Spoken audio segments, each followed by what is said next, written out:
Assalamualaikum warahmatullahi wabarakatuh. Alhamdulillah wassalatu wassalamu ala Rasulillah wa ala alihi wa man wala syada la ilaha illallah syada Muhammadan abduhu wa rasuluh. Kita bertemu dalam majlis ayah pemimpin masuk syurga sekeluarga pada hari ini pada Ramadan yang ke-18.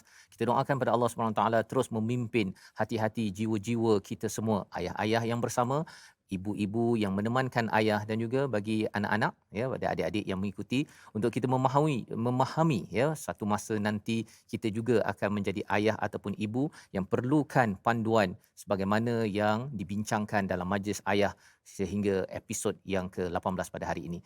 Bagi hari ini kita akan bersama panel kita dalam tajuk kita pentingkah circle ataupun sekeliling keluarga kita. Sama-sama kita akan mengikuti kepada perbincangan circle keluarga ya, persekitaran keluarga pentingkah ini dalam ayat yang kita akan bacakan pada hari ini. Tapi saya perkenalkan dahulu panel kita pada hari ini, Al-Fadil Dr. Muhammad Arif Musa, pensyarah Fakulti Pengajian Quran dan Sunnah Universiti Sains Islam Malaysia.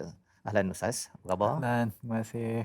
Alhamdulillah ya Alhamdulillah. sudi bersama pada hari ini dan kita bersama dengan Dr. Muhammad Arif ya untuk sama-sama kita melihat ya permata-permata daripada ayat-ayat yang dibincangkan. Moga-moga tuan-tuan mendapat manfaat yang besar. Dan kita bersama dengan saudara Halim Zainuddin ya. Selamat datang Halim.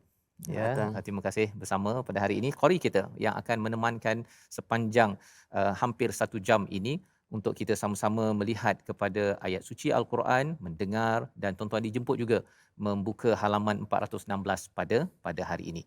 Mari sama-sama kita mulakan dengan melihat kepada ayat yang ke-17 dan 18 dibacakan oleh saudara Halim dan tuan-tuan dijemput untuk mengikuti bersama. Silakan. أعوذ بالله من الشيطان الرجيم. بسم الله الرحمن الرحيم.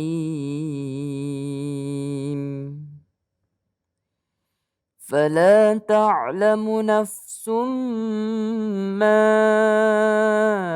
أخفي لهم من قرة أعين جزاء بما كانوا يعملون. أفمن كان مؤمنا كمن كان فاسقا لا يستوون. صدق الله العظيم. Surah Al-Azim, gitulah bacaan ayat 17 dan 18. Maka tidak seorang pun mengetahui apa yang disembunyikan untuk mereka, iaitu bermacam-macam nikmat yang menyenangkan hati sebagai balasan terhadap apa yang mereka kerjakan. Ayat ke-18, maka apakah orang yang beriman seperti orang yang fasik? Mereka tidak sama. Inilah ayat yang ingin kita sama-sama beri perhatian. Ayat yang ke-18 hadir selepas ayat yang ke-17 menerangkan tentang sifat mereka yang tidak selesa tidur malam ya, tidak hanya panjang tidurnya kerana memikirkan tentang nasib di akhirat nanti. Ini adalah satu tahap yang tinggi. Namun sebelum kita pergi lebih jauh tentang ayat 18 ini, mari sama-sama kita berkongsi rasa seorang ayah pada hari ini untuk sama-sama kita kongsikan perasaannya. Kita saksikan video paparan.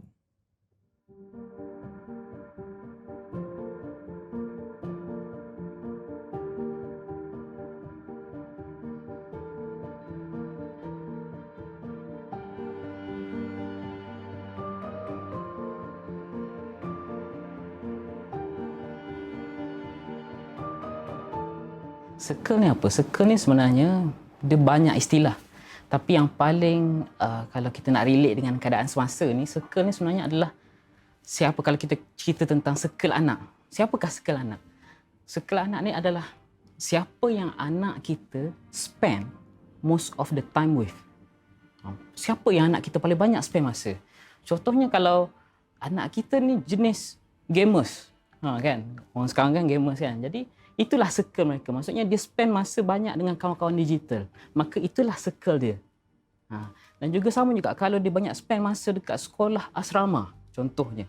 Maka itulah circle dia. Mak ayah sekarang dia tak cakna circle ni. Sebab circle ni very powerful. Very powerful ni maksudnya circle ni memang sifat dia contagious. Dia macam COVID. Circle ni bila kita duduk sekali, makan sekali, kita main sekali, akhirnya tanpa sedar, contohnya kalau circle tu adalah circle yang penuh kebaikan, maka kebaikan itu yang akan menular, berjangkit pada kita yang berada di sekeliling circle tersebut. Tapi kalau kebejatan, kejahatan, ketidakbaikan yang berada pada circle tersebut, maka itulah yang akan kena pada kita, pada anak-anak kita, pada keluarga kita tanpa kita sedar.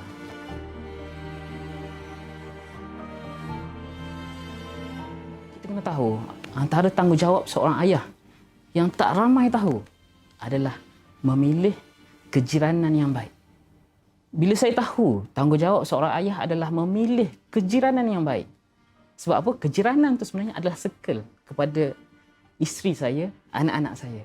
Jadi saya memang pengalaman sendirilah peribadi banyak berpindah daripada Besut ke Johor, ke Bangi, macam-macam tempat hanya untuk mencari neighborhood yang baik untuk anak dan isteri saya. Dan alhamdulillah akhirnya jumpa di Melaka ni satu circle yang mana kejiranan yang sangat baik, yang sama fikirnya, sama hatinya untuk kebaikan. Kalau tak dapat pilih, memang dah kita rasa susah dah nak keluar daripada kejiranan tersebut, maka create lah circle pada anak kita. Circle ni tak semestinya manusia, kadang-kadang dia boleh jadi sebanyak apakah yang anak kita setiap hari ni interact banyak. Contoh, kalau dia banyak tengok YouTube, kita pilih kandungan-kandungan YouTube yang baik.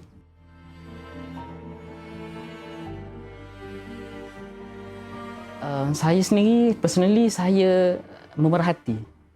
Saya bukan cuma, okey ni baik. Saya akan pergi interview anak-anak, kawan-kawan anak saya. Ada saya pernah interview tu, dia sangat cintakan solat. Dia suka solat. Dan memang kita boleh tengok efek dia pada anak-anak. Ada benda kadang-kadang kita tak pernah latih pun anak kita benda baik tu. Tapi sebab dia berkawan dengan orang-orang baik, anak-anak yang suka solat, anak-anak yang suka puasa, anak-anak yang suka sedekah, dia balik nanti dia akan buat perangai dengan kawan-kawan dia.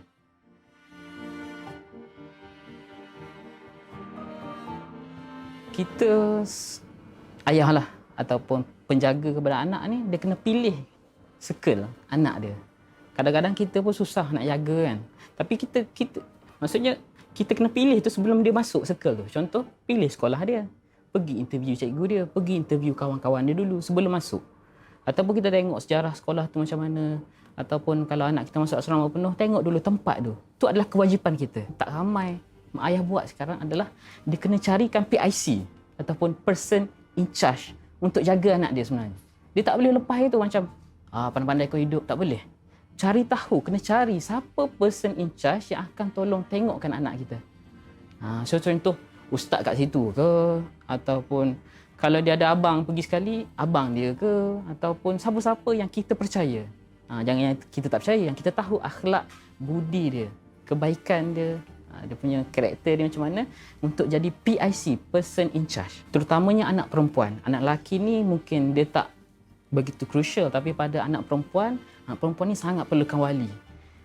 Dia dalam Islam ni sama ada PIC tu orang, maksudnya ada hubungan darah ataupun kawan-kawan wanita yang mana kita percaya dia. Memang kita tahu akhlak dia, kebaikan dia.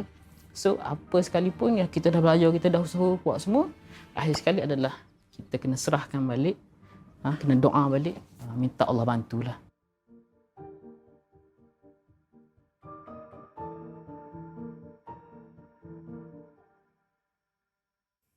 Itulah perkongsian daripada Dr. Taufik Muhammad Razif, pendidik dan juga penulis, seorang pendidik dan juga penulis berkaitan dengan tajuk keibubapaan. Dan perkongsian sebentar tadi amat menarik untuk sama-sama kita melihat kembali kepada ayat yang ke-18. Bila Allah menyatakan afaman kana mu'minan kaman kana fasiqa la yastawun. Bersama dengan Dr. Arif Musa pada hari ini untuk menjelaskan ayat ini, Doktor, berkaitan dengan apa yang telah dikongsikan oleh Dr. Taufik sebentar tadi. Silakan. Okay. Alhamdulillah, wassalatu wassalamu ala Rasulillah wa ala alihi wa sahbihi wa mawalah. Assalamualaikum warahmatullahi wabarakatuh. Assalamualaikum. Terima kasih Ustaz Fazrul kerana menjemput sekali lagi. Dan juga terima kasih atas soalan yang begitu baik Ya. Di mana kita sekarang cuba untuk mengkaitkan ayat yang ke-18. Ya. Allah Subhanahu wa taala berfirman, "Afaman kana mu'minan kaman kana fasiqa la yastawun." Ha? Dan terjemahannya adalah, apakah orang yang beriman sama seperti orang yang fasik? Maka sekali-kali mereka itu tidak sama. Ayat ini menegaskan, tuan-tuan, bahawa orang beriman ni dan orang yang fasik adalah sangat berbeza. Kita tidak boleh samakan kedua-dua ini kerana mereka sendiri dipisahkan oleh Allah Subhanahu wa taala. Kerana seseorang itu yang beriman, dia berada di atas jalan yang insya-Allah menuju ke syurga. Dia berada di atas akidah yang suci. Dia berada di atas satu ajaran ataupun amalan yang diturunkan oleh Allah Subhanahu wa taala, diajar oleh baginda Rasulullah sallallahu alaihi wasallam. Orang yang beriman adalah orang yang menerima apa yang diturunkan oleh Allah Subhanahu wa taala sebulatnya. Kita terima segala-galanya. Adapun orang yang fasik, orang yang kafir, mereka adalah orang yang menolak apa yang disampaikan oleh baginda Rasulullah sallallahu alaihi wasallam. Semestinya kedua-dua ini tidak akan sama. Yang orang yang fasik dan orang yang kafir, mereka sedang berada di atas, lebih-lebih lagi orang yang kafir, mereka sedang berada di atas satu jalan yang akan membawa mereka ke neraka Allah Subhanahu wa taala. Mereka beramal dengan amalan yang tidak diredai oleh Allah Subhanahu wa taala, lebih-lebih lagi amalan syirik. Kerana amalan syirik itu adalah satu amalan yang seperti yang disebutkan oleh Allah Subhanahu wa taala, la zulmun azim, satu kezaliman yang sangat-sangat besar. Jadi apakah sama mereka yang akan pergi ke arah jalan kesejahteraan sama seperti mereka yang nak pergi ke jalan kebinasaan? Semestinya berbeza. Jadi dari segi zatnya itu sendiri berbeza. Dari segi pandangan Allah Subhanahu wa taala terhadap mereka adalah berbeza. Ya. Satu mengundang rahmat, satu mengundang azab. Betul? Jadi dari segi diri mereka itu berbeza, apatah lagi impak yang mereka lahirkan terhadap orang lain. Kesan mereka terhadap orang yang lain semestinya berbeza. Ya. Jadi bila mana kita hendak menarik konteks ayat ini, kita nak tarik ayat ini ke dalam konteks circle yang sedang kita bincangkan, maka semestinya sebagai seorang yang beriman, sebagai seorang yang inginkan kebaikan untuk anaknya, maka perlulah kita tekankan agar anak kita itu berkahwin pun ya juga. Tapi sebelum berkahwin tu berkawan dulu. Hendaklah kita memilih untuk anak kita berkawan dengan orang-orang yang beriman. Kerana tidak sama. Orang yang beriman itu akan membawa anak kita insya-Allah ke jalan yang baik. Adapun kalau orang yang anak kita itu circle dia ada di kalangan qurana isu, ataupun apa yang disebutkan sebagai kawan-kawan yang buruk, maka itu akan membawa dia ke jalan yang fasik, jalan maksiat. Ya, mungkin kalau saya boleh teruskan Ustaz. Ya. Boleh? Maksudnya Ustaz, bila Ustaz menyatakan bahawa anak ini perlu dijaga, ya, environment ataupun circle-nya tadi, persekitarannya tadi, mungkin bercakap tentang kumpulan mukmin dan juga fasik ini. Kalau kita lihat Nabi Muhammad sallallahu alaihi wasallam ini mukmin, kan, sahabat-sahabat mukmin, dan ada orang fasik kufur ini, Nabi berinteraksi dengan mereka. Berinteraksi dengan mereka. Jadi adalah logik, ada setengah yang menyatakan kalau kita bersama dengan kawan-kawan baik-baik saja, kan, bila lagi kita nak menyampaikan kebaikan kepada kawan-kawan yang perlukan bantuan kalau kita tak bercampur dengan mereka. Jadi rasional seorang ayah ibu memberi peluang anak ini bergaul dengan kumpulan basikal, contohnya, kan, pasal tak ada orang nak bersama dengan mereka. Jadi adakah itu okey ataupun tidak bersesuaian dengan panduan daripada Al-Quran, terutama dalam ayat yang kita bincangkan sekarang, Ustaz? Okey, menarik ya Ustaz. Nabi SAW, baginda sendiri terjun dalam kalangan orang-orang Arab yang pada ketika itu kufur dan jahil lah. Okay.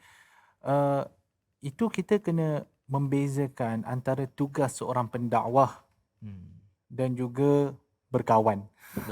Ya. Tugas seorang pendakwah ni memang perlu terjun ke dalam lembah-lembah begini untuk nak membawa kebaikan. Kan, untuk kita nak menarik mereka daripada yukhrijuhum minadh-dhulumat ila nur, mengeluarkan mereka daripada kegelapan kepada cahaya. Tetapi bila kita berkawan, kita perlu ingat Nabi SAW menyebut ar-rajulu ala dini khalilih falyanzur ahadukum man yukhalil. Yang mana seseorang lelaki itu dia akan berada atas agama kawan dia itu. Sahabat dia, sahabat baik dia. Kan? Maka kamu hendaklah melihat siapa sebenarnya yang kamu bersahabat. Jadi itu panduan daripada Nabi SAW bahawa kita ni akan affected, akan terikut dengan siapa yang kita suka. Sebab tu almar'u ma'aman ahab. Seseorang itu akan berada bersama dengan orang yang dia suka. Kan dia sayang. Jadi kalaulah rakan kita itu adalah baik, maka insya-Allah rakan kita itu akan membawa kita kepada kebaikan. Sebab tu Nabi SAW tekankan tentang perkara ini. Ya Ustaz? Ya, menarik bila doktor menyatakan tentang kena bezakan dahulu ketika menyampaikan dakwah dan juga ketika berkawan, Ustaz ya. Dan bercakap tentang berdakwah dan berkawan ini, katakan seorang ayah ini berkata bahawa kamu berkawan ya, dan bilakah masanya, itu yang pertanyaannya, bilakah masanya si anak ini diajarkan untuk berdakwah kepada kawannya. Pasal kadang-kadang pasal atas dasar berdakwah, dia masuk dengan geng rempit contohnya. Rupa-rupanya dia bukan berdakwah, dia berkawan. Kat mana dia punya pembeza ni Ustaz untuk kita memahami bila anak itu boleh diceburkan dalam dakwah dan bila anak itu kamu tak kuat lagi sebenarnya, kamu pergilah cari kawan dulu, kuatkan dulu diri kamu. Sila Ustaz. Okey. Wallahu a'lam. Bila kita ni nak menerjunkan diri kita di dalam bidang dakwah, benda pertama yang perlu kita ada adalah ilmu. Ya, kalau kita terjun dalam bidang dakwah tanpa ilmu yang mencukupi, ditakuti kita hanyut bersama-sama. Kan? Kita pergi katakanlah kita berbincang dengan orang yang bukan Islam tentang agama Islam.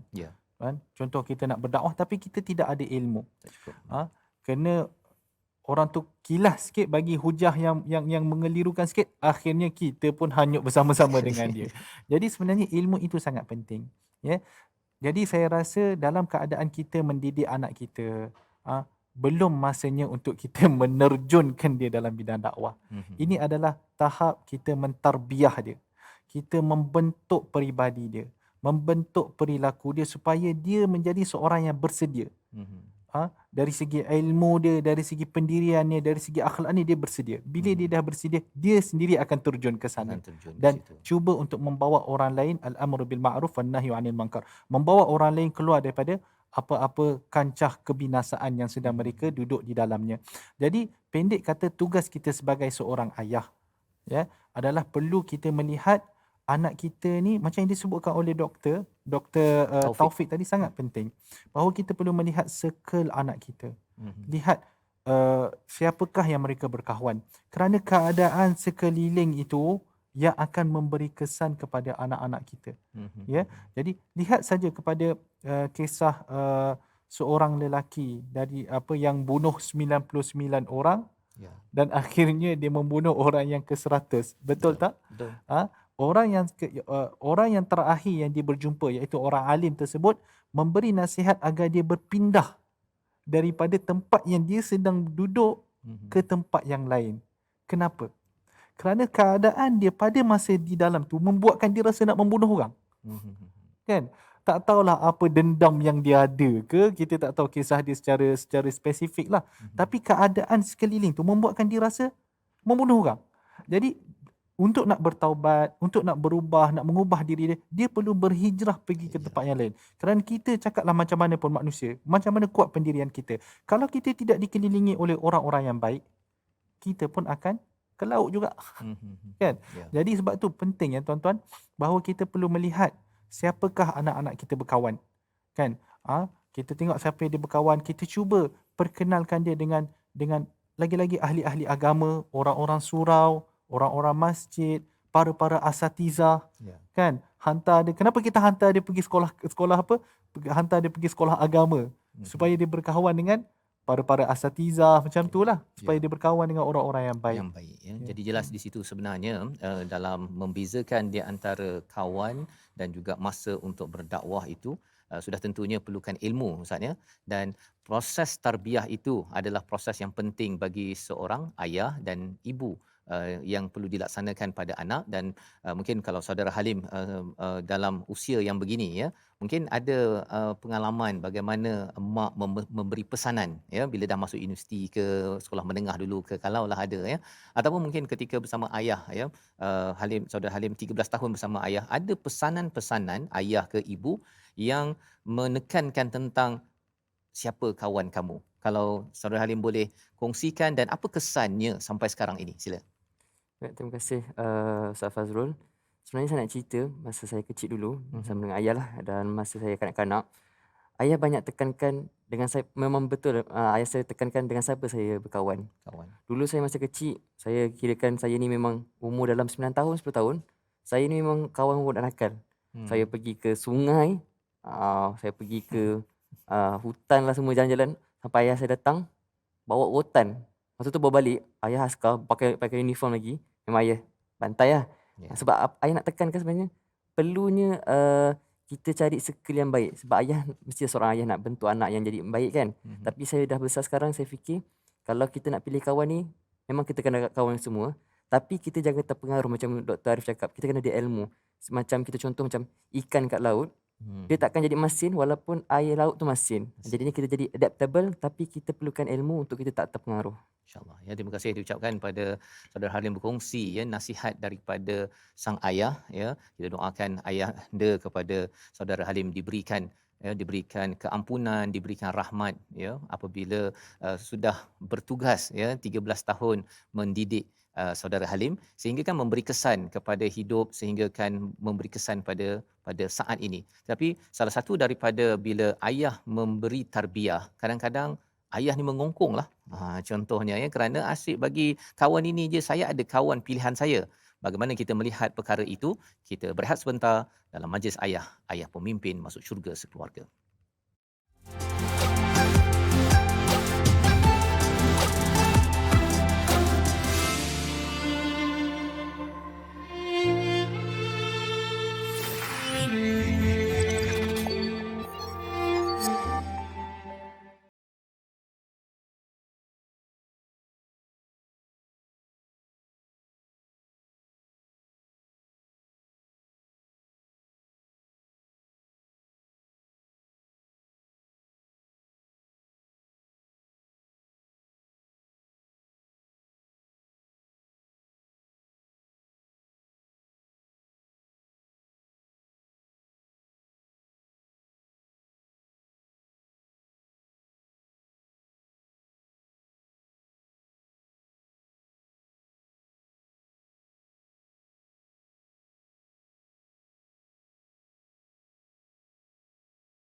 Kembali kita dalam majlis ayah pada hari ini, ayah pemimpin masuk syurga sekeluarga, dan kita dalam episod yang ke-18 ini melihat kepada ayat yang ke-18, pentingkah persekitaran, circle bagi ahli keluarga kita.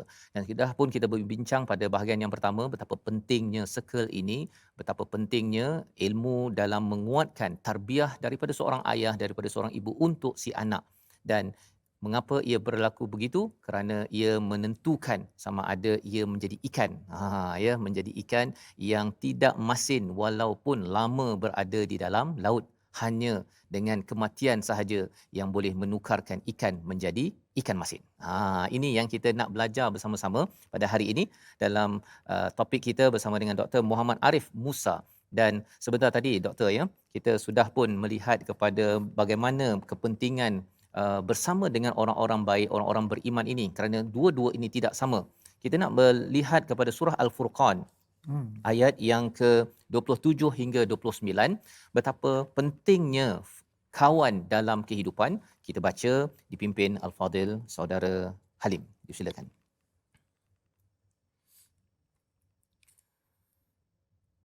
أعوذ بالله من الشيطان الرجيم. بسم الله الرحمن الرحيم. ويوم يعض الظالم على يديه يقول يا ليتني اتخذت مع الرسول سبيلا.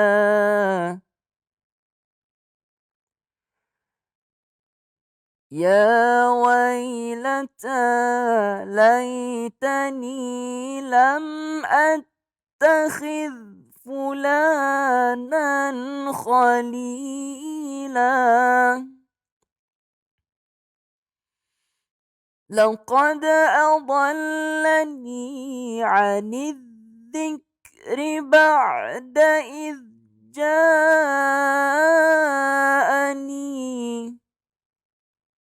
وكان الشيطان للإنسان خذولا. صدق الله العظيم. Surah Al-Nazim, itulah bacaan daripada ayat surah Al-Furqan ayat yang ke-27 hingga 29. Dan ingatlah pada hari ketika orang-orang zalim menggigit dua jarinya menyesali perbuatannya seraya berkata, "Wahai Tuhan, kalaulah dahulu aku mengambil jalan bersama Rasul.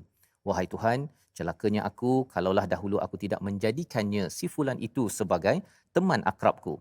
Sesungguhnya dia telah menyesatkan aku daripada peringatan Al-Quran ketika Al-Quran itu telah datang kepadaku dan syaitan memang pengkhianat manusia." Inilah terjemahan daripada ayat surah Al-Furqan untuk membimbing kita, dan sekali lagi kita bersama dengan Al-Fadhil Ustaz Dr. Muhammad Arif Musa untuk menjelaskan ayat ini, Doktor, ya, berkaitan dengan pentingnya circle ahli keluarga, anak-anak, pasangan kita. Silakan. Okay. Terima kasih Ustaz atas soalan.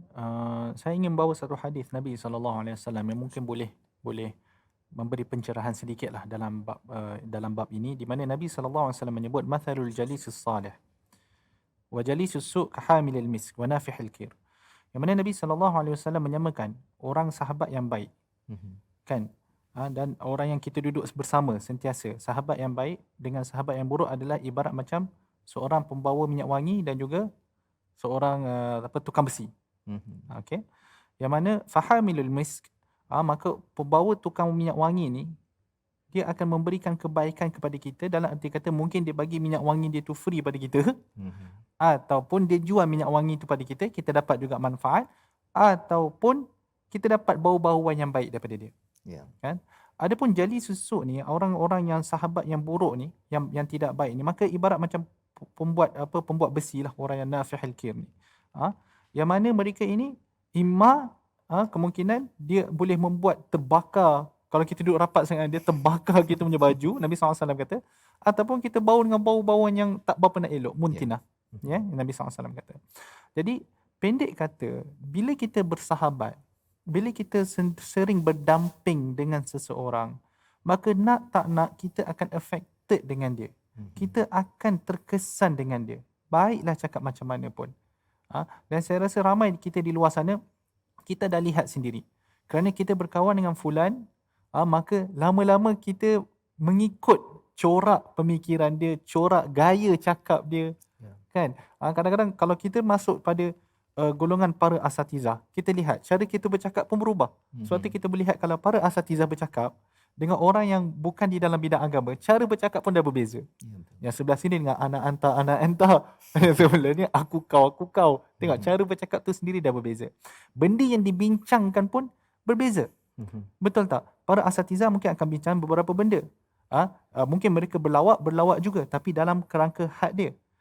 Yang sebelah sini, mungkin orang yang mungkin kurang pengetahuan agama, bila bercakap kadang-kadang tidak berlandaskan ilmu. Bila tidak berlandaskan ilmu, kadang-kadang bila mereka jenaka yang di luar batasan. Kan? Jadi circle tu kita kata, circle bila kita duduk sebelah sini, kita akan ikut yang sebelah sini. Bila kita duduk di sebelah sana, kita akan ikut yang di sebelah sana.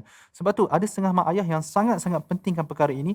Bila mereka nak masukkan anak-anak mereka ke sekolah, mereka nak sekolah yang terbaik. Terbaik. Kan? Sebab tu ramai anak-anak yang bila ayah-ayah ni bila musim anak nak dapatkan selepas UPSR nak masuk sekolah menengah tu, memang cari sekolah yang terbaik lah, MRSM-nya dengan SBP-nya, macam-macam sekolah. Kan? Supaya apa? Kerana mak ayah ni mereka sedar, bila anak dia duduk di kalangan pelajar-pelajar cemerlang, insya-Allah anak dia akan cemerlang. Tapi kalaulah anak dia diletakkan di sekolah yang mungkin bukan dia rasa mungkin yang kurang baik, kemungkinan anak dia juga, cara pemikiran anak dia, cara akhlak dia, anak dia akan mengikut suasana di sekelilingnya. Okey. Walaupun kita nak berkata tentang circle, Ustaz. Okey, circle ni kadang-kadang kita katalah kita cuba untuk kontrol. Tapi cakaplah macam mana pun, Ustaz. Ayah kita ada tanggungjawab bukan sekadar untuk mentarbiah anak. Kan? Kita ada tanggungjawab untuk nak meletakkan nasi, makanan ke atas meja makan kita tu. Maksudnya kita kena cari rezeki. Kalau kita tidak bekerja, macam mana kita nak bagi nafkah? Itu antara pertanyaan yang sering berlaku, Ustaz ya. Satu ialah kita bukan boleh kontrol 24 jam. Itu kita bercakap tentang di rumah kan. Tapi satu lagi, ayah dah pilihkan sekolah yang terbaik ya, sekolah agama, ada diajarkan agama, sama ada sekolah tu ada nama agama ke tak ada, tapi ada elemen agama. Tapi rupanya dekat situ pula dia dapat perkara yang tak baik juga. Ya, jadi doktor macam mana mensikapi perkara ini, kerana kita tahu bahawa ayah memang ada banyak tanggungjawab dan setakat ini belum ada lagi kementerian ayah, doktor ya. Dan tak ada tempat mengadu. Harapnya majlis ayah yang dibawakan oleh Lembaga Zakat Selangor ini, kongsi rezeki dengan zakat, keberkatan rezeki, nikmat dikongsi, tunaikan zakat anda di Lembaga Zakat Selangor ini dapat menjadi alternatif kepada tuan-tuan sekalian ya, untuk kita lontarkan ya segala persoalan yang ada ini, dan ianya harapnya dapat kita kumpulkan dan kita respon pada episod-episod yang akan datang. Jadi kembali pada doktor, macam mana tu bila dah dipilih yang terbaik tak jadi juga, bila dah buat yang terbaik tapi ayah mempunyai kekangan? Okey, menarik soalan tu. Memang soalan yang sering bermain di minda ibu dan bapa di luar sana. Macam mana nak buat? Betul tak? Kita bukannya boleh duduk 24 jam dengan dia. Kalau kita duduk 24 jam dengan dia, siapa nak kerja? Jadi kita masing-masing ada tanggungjawab. Bagi saya, setiap anak itu mula-mula akan dilahirkan bersih. Kita semua tahu, kullu mauludin yuladu 'alal fitrah fa abawahu yuhawidanihi aw yunasranihi aw yumajjisani. Yang mana setiap anak itu dilahirkan sebagai kain putih. Dan kita mencorakkan kain putih tersebut daripada awal. Ya. Jadi untuk kita nak melepaskan anak kita kepada circle-circle di luar sana. Ada banyak circle di luar sana. Jadi kita mempersiapkan anak kita dengan tarbiyah yang elok daripada dalam rumah. Kalau saya suka kalau anak kita itu dihafazkan Al-Quran. Dihafalkan Quran. Kan? Baiklah kita cuba dihafaz kurang-kurangnya kalau boleh dapat juzuk 30 sahaja pun dah elok dah. Kan? Kerana apa? Bila kita letakkan anak kita menghafal Al-Quran, maka bila proses menghafaz ni memerlukan kita untuk membaca Al-Quran itu selalu. Selalu. Dan bila kita baca Al-Quran ini selalu, dia sedikit sebanyak akan mengubah kita punya akhlak. Cakaplah macam mana pun. Ya? Sebab tu kadang-kadang dulu ada beberapa mak ayah bila anak dia jenis nakal lain macam, dia hantar mana Ustaz? Sekolah tahfiz. Tamat tahfiz. Sebab apa?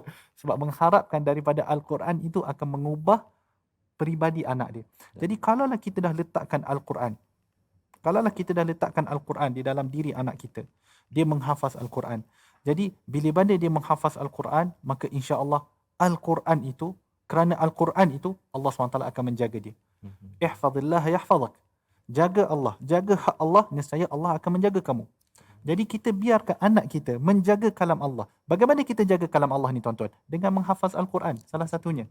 Okay, bagaimana kita menjaga Al-Quran? Adalah dengan menghafaz Al-Quran. Bila anak-anak kita menghafaz Al-Quran, insya-Allah kalau kita lepaskan dia pun, kita mengharapkan, aku tak mampu nak jaga.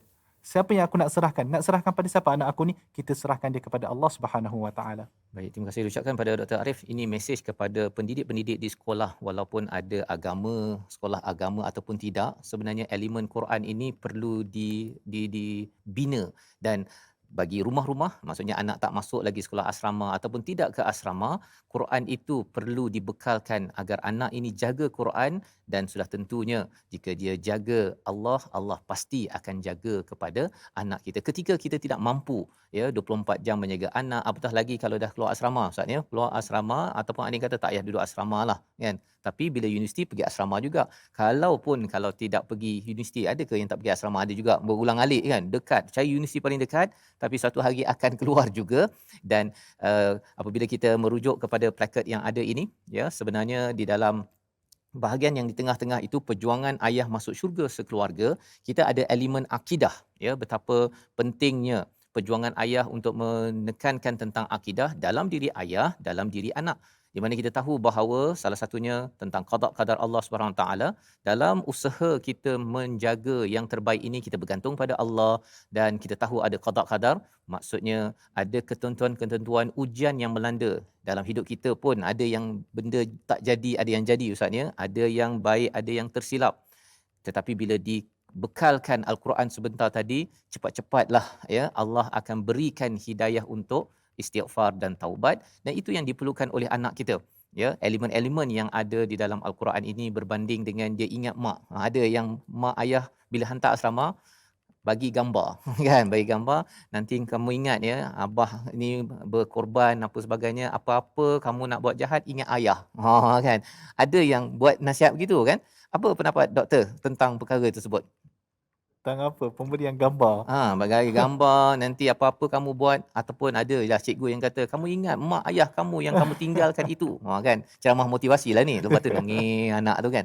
Macam mana nasihat begitu, ataupun bagaimana bila Ustaz cakap bekalkan dia dengan Al-Quran sebentar tadi? Okey.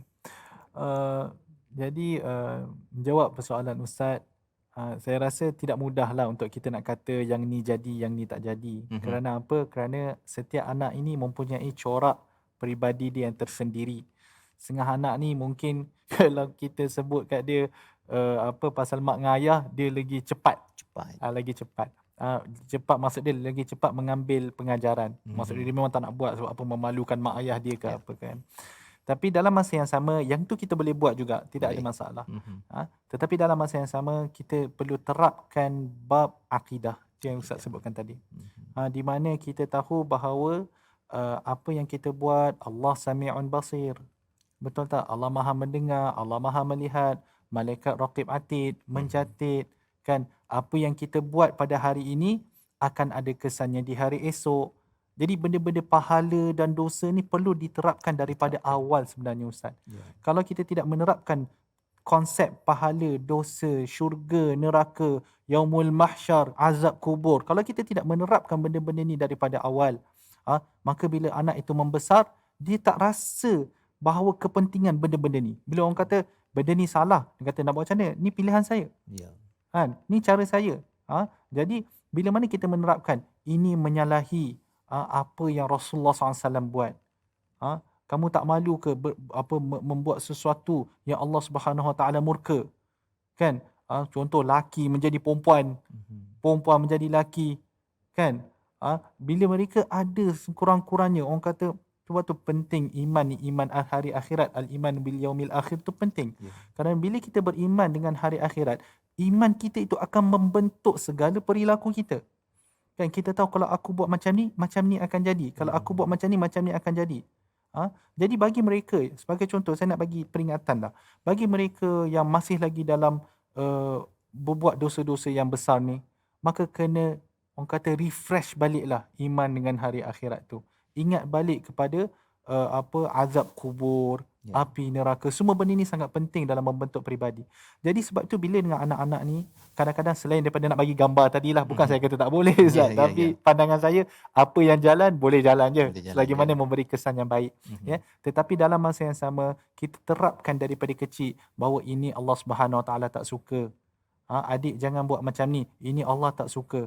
Kan, adik jangan buat macam ni, sebab apa, nanti dosa kita di hari akhirat siapa nak tanggung. Jadi bila dia faham daripada kecil, bila dia besar, dia akan lebih orang kata apa, lebih nak membuat benda-benda yang baik kerana hendak dicintai oleh Allah dan Rasulnya. InsyaAllah ya. Wallahualam. Jadi itu adalah bagaimana kita menekankan tentang akidah di sebalik kasih sayang yang ada Ustaz ya. Gambar tadi apa okeylah jalan kan.